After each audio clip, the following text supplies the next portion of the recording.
So there are three guys, right, in a car driving in the desert. One Microsoft, one Mac, and one Linux. So the car dies, and all of them come out of the car. And the Linux guy says, you know, step back, I'll fix the car. So he opens the boot, what's it called? The hood, right? Yeah. Starts fixing, changes air, air filters or whatever people do. Tells them to start it up. The car doesn't work, right? So the Mac guy says, you know what? I'll give it a shot. So the Mac guy starts polishing the car. Polishing it. So the car's nice and shiny. And says, start the car. The car doesn't start. So the Microsoft guy is chilling, in the background there and says, have you tried opening and closing the windows? Get it? Okay. If you didn't get that, you're not a geek. That's what's happening here. Okay, so my name is Mobis Tamlido. I'm a digital media professional in Harare. I'm the founder of Nafuna, and I'm also a lecturer for a university, well, not a university, but a digital academy in Rwanda. And I teach 3D there via the internet, though, because I'm here.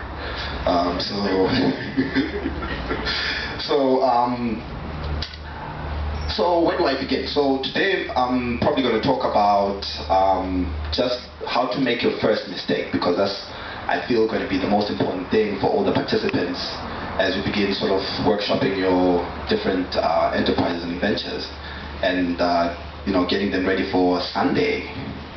And no pressure. No pressure. So in order to sort of talk about mistakes, I'm going to talk about a few conversations that I had as I was, not to say growing up, but on my path of getting my startup up and running. So the first conversation I had was when I was in Form 2, and I was 14, and was with a guy called Wazanai. And Wazanai he's now currently a Linux administrator guy. Like, I don't know what to call administrators. Like, what name it's just administrators? Like, geeks are hard, there's different ways to call different geeks, but the Linux guys are always hard to title. But anyway, Waz does Linux boxes, and he came to me when we were in Form 2 and says, I've got an email address now. And we had all never heard it. But like, what's an email address? Can you show us? Of course he couldn't, and a short trip to the local internet cafe, and $5 later, I was Nilo Mobizita at hotmail.com. Yes, I was in. So that was my first sort of interaction with the internet, and I found out that you could search stuff from that point on, and I went into different sort of design disciplines, learned how to code HTML, a little bit of PHP. I know it's very far from what I'm doing right now, but that's how I sort of got into the game. And then later after that, I had another conversation with my dad, and that was in O-level now, so I'm 16, and I've had 2 years of practice. I've made many mistakes, many really bad websites and things of that sort. And so I'm trying to tell my dad that I want to be an animator. And my dad was a war vet and a holder of several degrees in non-animation related industries. So he said no. And sent me promptly on my way to A-level, right?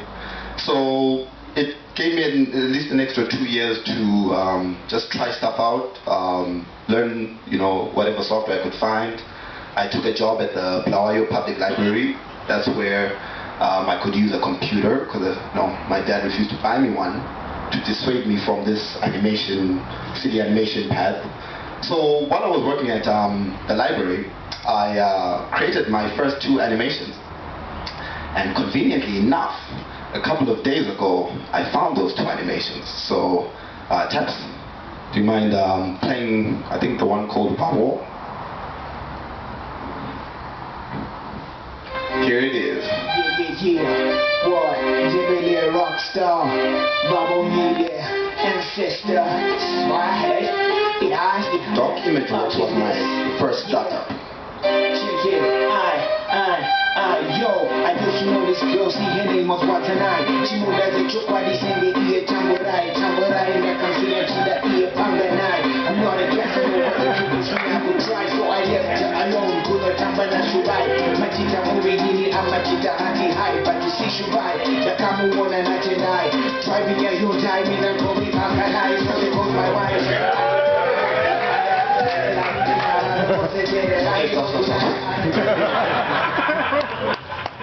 Okay, I want to test my gigs out there. Did you see my web address there? It was Enqore.cool.ads. Those were the days of the subdomains. How many of us remember the subdomains? I don't have any old school geeks here. Oh, there, yes. If you guys know the subdomains. So I'll just play one more video, the one written episode 4. So this one was the next one.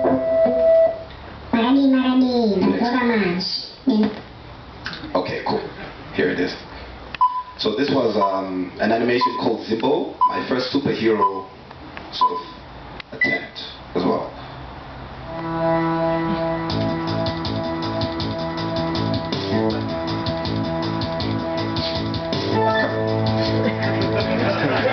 I didn't know better. Timbo, a young aspirant scientist, creates a mess that when worn, gives him super strength, speed and fighting ability. He then becomes Zimbo, the true bear.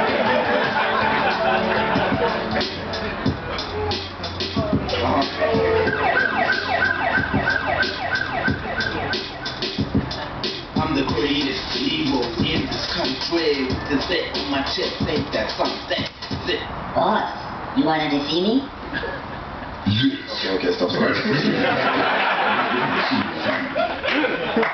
That little rap, that was me when I was 16, right? So the reason that I'm showing you all this stuff is just, you know, to sort of explain the concept of making your mistake early, right? You want to just quickly go in and prove your concept, and then go back and start refining and start fixing stuff.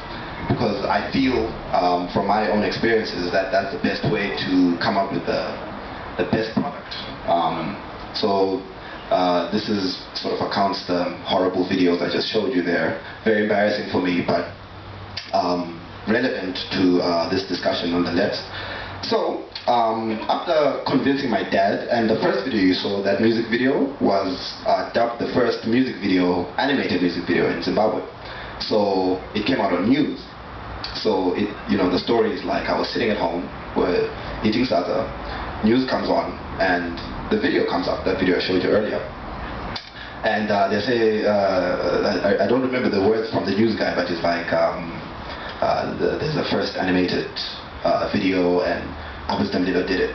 And with a name like mine, you know, it's not like there was another Wisdom Little, so my dad quickly knew.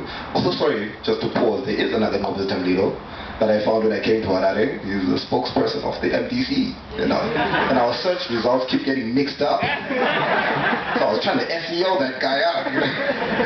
Anyhow, so my dad looks at me and says, okay, so you know, you're really taking this animation thing seriously? I'm like, yeah. He's like, what do you want to do? So I was like, I want to go to Harare. I found a college there, it's called Ziva. So I want to come study. And like, okay. So did I hear something? Was there a Ziva alumni there, I think? Somewhere? Okay. So my dad finally bought me my first computer. It was a Celeron with 1 gig of RAM, no, 512 megs of RAM, and a 64 meg graphics card. And I was like on top of my game. So with that computer and a backpack, I came to Harare and I started college. I was under the guidance of a Professor Saki Mafundikwa, who many of you may know, some may not, but he's the founder of the Zimbabwe Institute of Visual Arts, graphic design and new media college. They're now in Mount Pleasant, and they do really good work, and I was with them for a year as a student, and I later on joined them as a 3D teacher for the next 5 years, and that sort of started me off as a lecturer. Soon after that, I started my second startup, you know, from Doc Image Works, and that startup was called Enqore Media Group, or EMG, and basically we're doing a lot of music videos, a lot of commercial work, and really sort of boring sort of industry ad projects. And around 2009, I had a conversation with the journalist who was interviewing me, and he asked me to show him my projects, like projects I was working on. So I showed him all these commercials, showed him music videos, and then he told me that, no, these are not yours, these are the musicians' projects. What are your projects? And I realized though that at that point that I didn't have a project that was mine or that I owned. And that's where the concept of Nafuna as a startup started, right? Where we wanted to create content or products that we owned, that we signed off on, where no one told us it was good or bad.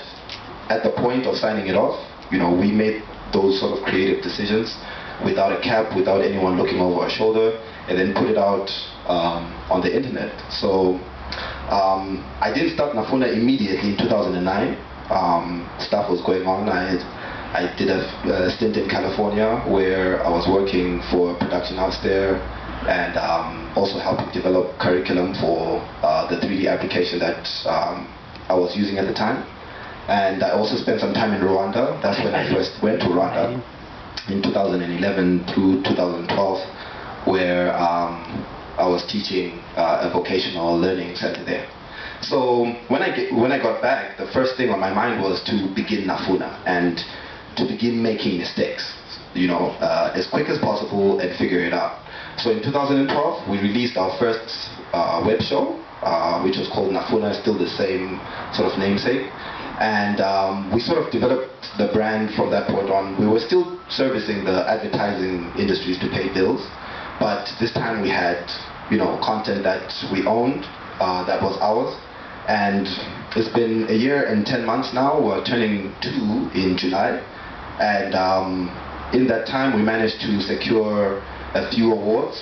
One, Zimbabwe Zim Dance Hall for Winky D's video. Best animation from the Ministry of ICT, and the Google Top 10 thing, just to name a few. And that all began as a result of owning our own projects and owning our own content and telling our own stories and making several mistakes. So the one other thing I'm going to show you now is the video that was before that, which is our current, I'll let that play. Ndazora manje nende studio nchirekoda esimbi yangiwand nimshaka the youngest zimdance all star squash doneza rhythm nafuna rhythm popo popo popo andike awandikwanike maruka zandikwanike ayo andinotipula tutrai rhythm.